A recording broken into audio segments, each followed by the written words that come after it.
இன்றைக்கி நம்மளோட சேனலில் நமக்கு டெய்லி ஒரு நிரந்தரமான வருமானம் வேணும் அப்படின்னா டெய்லியுமே நல்லா சேல்ஸ் ஆகக்கூடிய ப்ராடக்டை நம்ம சேல்ஸ் பண்ணால் தான் நமக்கு டெய்லியுமே இன்கம் வர மாதிரியான தொழில் இருக்கும். ஒரு சில பிஸ்னஸ் பார்த்திங்க அப்படின்னா கிரெடிட் வச்சு நம்மக்கிட்ட பொருள் வாங்குவாங்க. ஒரு சில பிஸ்னஸ் பார்த்திங்கன்னா கை மேலே காசு நமக்கு கிடச்சிடும். ஸோ அந்த மாதிரி கை மேலே காசு கிடைக்கக்கூடிய ஒரு சூப்பரான பிஸ்னஸ் பற்றி தான் இன்றைக்கி உங்ககிட்ட நான் ஷேர் பண்ண போகிறேன். ஸோ காலையில் நீங்கள் இந்த ப்ராடக்டை நீங்கள் கொடுக்குறீங்க அப்படின்னா ஈவினிங் உங்களுக்கு உங்கள் கையில் இந்த ப்ராடக்ட்கான பைசா வந்துடும். ஸோ நீங்கள் இந்த பிஸ்னஸ் எடுத்து பண்ணணும்னு விரும்புகிறீங்க அப்படின்னா கண்டிப்பாக வீடியோ ஸ்கிப் பண்ணாமல் பாருங்கள். இப்போ தான் ஃபர்ஸ்ட் டைம் நம்மளோட சேனலை பார்க்குறீங்க, இன்னும் நீங்கள் சப்ஸ்கிரைப் பண்ணல அப்படின்னா கீழே ரெட் கலர் பட்டனை ப்ரெஸ் பண்ணி சப்ஸ்கிரைப் பண்ண மறக்காதீங்க. அப்படியே பக்கத்தில் உள்ள பெல் ஐக்கனை கிளிக் பண்ணிடுங்க. ஸோ தட் நான் போடுற வீடியோஸ் உங்களுக்கு ரெகுலர் அப்டேட்ஸாக கிடச்சிரும். இது என்ன அப்படின்னு பார்த்தீங்க அப்படின்னா யூஸ்வலாக நம்ம எல்லார் வீட்லேயும் வாங்கக்கூடிய பால் தாங்க. அதாவது பசும்பால் நிறைய இடத்துல சிட்டி சைட் கிடைக்க மாட்டேங்குது. வில்லேஜ் சைடில் எல்லா இடத்துலையுமே கிடைக்கிது தான், அது நிறைய பேருக்கு தெரிஞ்ச விஷயம்தான்.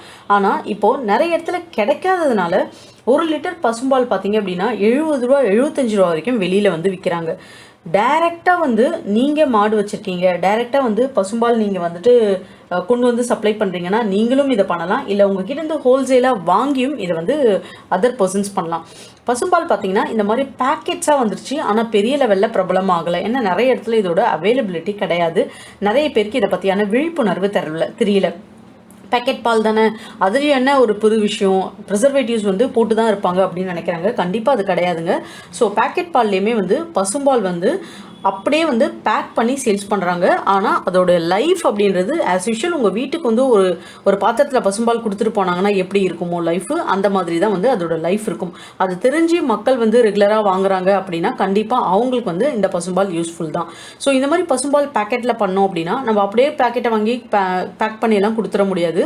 ஒரு சில லைசன்ஸ்ன்றது இதுக்கு வாங்கணும், முக்கியமாக FSSAI. ஸோ அந்த FSSAI எப்படி எடுக்கிறது அப்படின்ற டீட்டெயில்ஸ் உங்களுக்கு நான் டிஸ்கிரிப்ஷனில் கொடுக்குறேன். FSSAI இதுக்கு எடுக்கணும் அப்படின்னா அதுவும் மெயினாக பால் இதுக்கு இந்த மாதிரி பேக்கெட்ஸ் பண்ணுறதுக்கு லேப் டெஸ்ட் பண்ணணும். நம்மளோட பாலை பியூரிட்டி டெஸ்ட் அப்படின்வாங்க. இது ரொம்ப பெரிய விஷயம் கிடையாது, ரொம்ப சிம்பிள் தான். நிறைய லேப்ஸில் இதை டெஸ்ட் பண்ணுவாங்க. உங்களோட பால் இருக்குது பார்த்தீங்களா, பசும்பால், அதை கொண்டு போய் கொடுத்தீங்கன்னா அதை டெஸ்ட் பண்ணி இதில் என்ன கலப்படம் இருக்குது, என்ன பியூரிட்டி இருக்குன்றத சர்டிஃபிகேட் கொடுத்துருவாங்க. அந்த சர்டிஃபிகேட் வச்சு நம்ம FSSAI அப்ளை பண்ணி ஈஸியாக வாங்கிட முடியும். ஒன்ஸ் அதை வாங்கிட்டீங்க அப்படின்னா இந்த மாதிரி ரெடிமேட் பேக்கெட் கவர்ஸ் இருக்குது. 20 பைசா 10 பைசா 15 பைசா குவாலிட்டிக்கு ஏற்ற மாதிரி பசும்பால் அப்படின்னு போட்டே இருக்கும். அது அந்த மாதிரி போட்டிருக்க கவர் வாங்கிட்டு பாலை அதில் நீங்கள் ஃபில் பண்ணி கரெக்டாக ஆழாக்கு அப்படி வச்சுருப்பாங்க. இது ரொம்ப சிம்பிளஸ்ட் மெத்தடில் நான் சொல்கிறது, எந்த ஒரு மிஷினரிஸும் இல்லாமல் மேனுவலாக பண்ணுற மெத்தட் சொல்கிறது. மிஷின்னா உங்களுக்கு 2 lakh 5 lakh அந்த மாதிரி காஸ்டிங் ஆகும். கொஞ்சம் பெரிய லெவல் போனதும் நீங்கள் அந்த ரேஞ்சுக்கு பண்ணிக்கலாம்.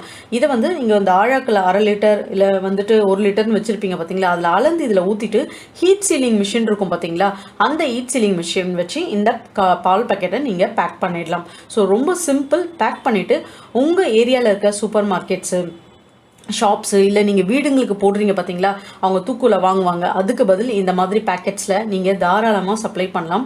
நிறைய நபர்கள் ஈஸியாக வாங்கிப்பாங்க. ஃபார் எக்ஸாம்பிள் ஒரு நாளைக்கு ஒரு 100 பேக்கெட்ஸ் நீங்கள் போடுறீங்க, 40 ரூபா ப்ராஃபிட். 40 ரூபா ப்ராஃபிட் எப்படி சொல்கிறேன் அப்படின்னா, இப்போ இருக்கிற ஸ்டேஜ் பார்த்தீங்கன்னா 1/2 லிட்டர் உங்களுக்கு நல்ல தரமான பசும்பால் 33 ரூபாய்க்கு விற்கிறாங்க. ஸோ கிட்டத்தட்ட பார்த்தீங்க அப்படின்னா 33 ரூபாய்க்கு விற்கிறாங்க அப்படின்னா உங்களுக்கு 15 to 20 rupees நீங்கள் மார்ஜின் எடுக்க முடியும். டைரக்ட் நீங்கள் சப்ளையர்ஸ் அப்படின்னா ஒருத்தர் கிட்டேருந்து வாங்கி நீங்கள் விற்கிறீங்கன்னா 10 ரூபா ஒரு பேக்கெட் எடுக்க முடியும். ஸோ நீங்கள் டைரெக்டாக பசும்பாலில் நீங்கள் பேக்கெட்ஸ் போட்டு விற்கும் போது நீங்கள் 100 பேக்கெட் சேல்ஸ் பண்ணுறீங்கன்னா 40 ரூபா உங்களுக்கு ப்ராஃபிட் வைக்கும் போது 4000 rupees உங்களால் earn பண்ணலாம். இதுவே ஒரு மீடியேட்டராக நடுவில் இருந்து ஒரு பர்சன் டைரெக்டாக பால்காரங்க கிட்டேருந்து நீங்கள் ஹோல்சேலில் வாங்கி பண்ணுறீங்க அப்படின்னா 10 ரூபா மெனிக்கு நீங்கள் லாபம் வைக்கிறீங்க அப்படின்னா உங்களுக்கு அதுக்கேற்ற மாதிரி பைசா. ஸோ உங்களோட மார்ஜின் அந்த இடத்துல 1 லிட்டருக்கு 40 ரூபா இருக்காது, 20 ரூபா இருக்கும். ஸோ 20 ரூபா இருந்தது அப்படின்னா 2000 ரூபா கிட்ட உங்களால் earn பண்ண முடியும். ஸோ இந்த மாதிரி நீங்கள் ஏதாச்சும் அது தயிராக இருக்கட்டும், பாலாக இருக்கட்டும், நெய்யாக இருக்கட்டும், வீட்டில் இருந்து செய்கிற மாதிரி எந்த பொருளாக இருந்தாலும் இந்த மாதிரி கமர்ஷியலைஸ்டாக கொஞ்சம் எடுத்துகிட்டு வந்தீங்க அப்படின்னா மக்கள் உங்ககிட்ட அதை வாங்குவாங்க. கண்டிப்பாக கமர்ஷியலைஸ்டு பிஸ்னஸ்க்கு எப்பயுமே வரவேற்பு இருந்துட்டு தான் இருக்கும். ஸோ கண்டிப்பாக நீங்கள் ட்ரை பண்ணி பாருங்கள் இந்த டைப் ஆஃப் பிஸ்னஸ்லாம். ஸோ இந்த டைப் ஆஃப் பிஸ்னஸில் முக்கியமாக நீங்கள் கவனிக்க வேண்டிய விஷயங்கள் அப்படின்னு சொல்லிட்டு இருக்குது. அது என்னென்ன விஷயம் அப்படின்ற சொல்கிறேன். ஃபர்ஸ்ட்டு பார்த்தீங்கன்னா குவாலிட்டி. என்றைக்குமே குவாலிட்டி காம்ப்ரமைஸ் பண்ணக்கூடாது நம்மளோட ப்ராடக்ட்ஸில்.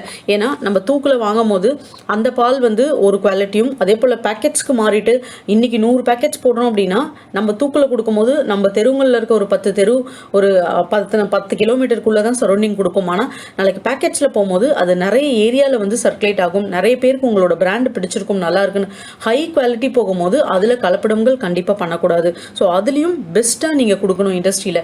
அதுதான் ரொம்ப மெயினான விஷயம். இன்னொரு விஷயம் பார்த்தீங்க அப்படின்னா ஆன் டைம் டெலிவரி. ஸோ நீங்களே ஒரு பர்சனாக இந்த பிஸ்னஸ் டைரெக்டாக பண்ணுறீங்க அப்படின்னா டெலிவரிக்குன்னு பர்சன் வச்சுக்கணும்.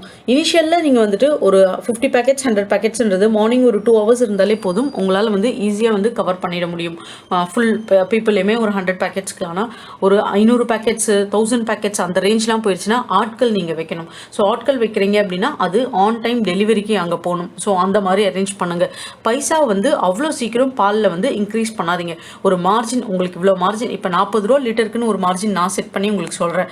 அந்த மார்ஜின் இல்லை, அது வந்து ரொம்ப அதிகமாக இருக்குது, எனக்கு வந்து ஒரு லிட்டருக்கு 20 ரூபா கிடைச்சா கூட போதும், 2000 ரூபா earn பண்ணாலே போதும் அப்படின்னா ஃபிக்ஸ் பண்ணிட்டீங்க ஒன்ஸ் அந்த மார்ஜின் அப்படின்னா நம்ம பாலில் அதுக்கப்புறம் பார்த்திங்கன்னா அரிசி பருப்பு இந்த மாதிரி விஷயங்களில் சடனாக வந்து ஒரு ஹைக் ஏற்றிட முடியாது.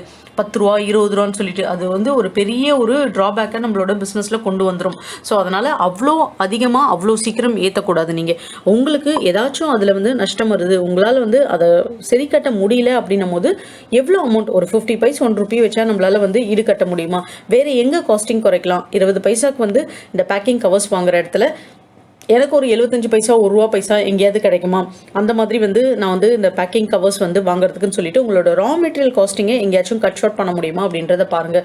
ஸோ இந்த மாதிரி எங்கேயாச்சும் கட் ஷார்ட் பண்ண முடிஞ்சதுன்னா அந்த இடத்துல ஃபஸ்ட்டு கட் ஷார்ட் பண்ணிவிட்டு அதுக்கப்புறம் நீங்கள் விலை உயர்வு அந்த இடத்துக்கு வந்து வாங்க. ஏன்னா முக்கியமாக வந்து பால்லாம் டெய்லி வாங்குறதுனால நம்ம ஒரு 50 பைசா ஏற்றினா கூட ரொம்ப பெரிய விஷயமா மக்கள் அதை பார்ப்பாங்க.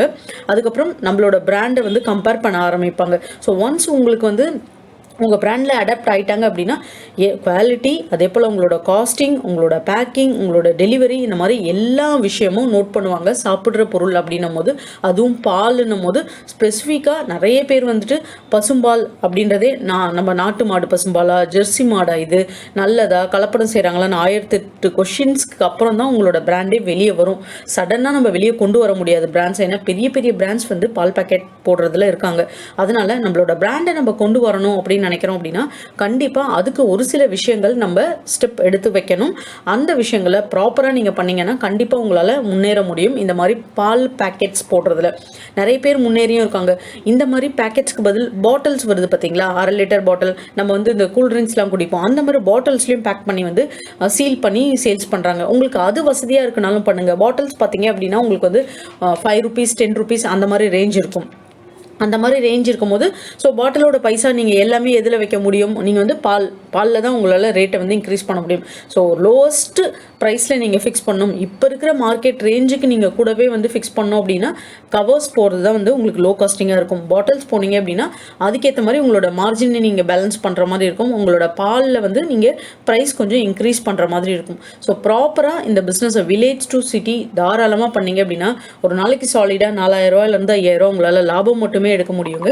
ஸோ இந்த வீடியோ உங்களுக்கு பிடிச்சிருந்தா நம்ம சேனலை சப்போர்ட் பண்ணுங்கள், சப்ஸ்கிரைப் பண்ணுங்கள், அப்படியே உங்கள் ஃப்ரெண்ட்ஸ் கூட ஷேர் பண்ணிவிட்டு ஒரு லைக் பண்ண மறக்காதீங்க. தேங்க்யூ.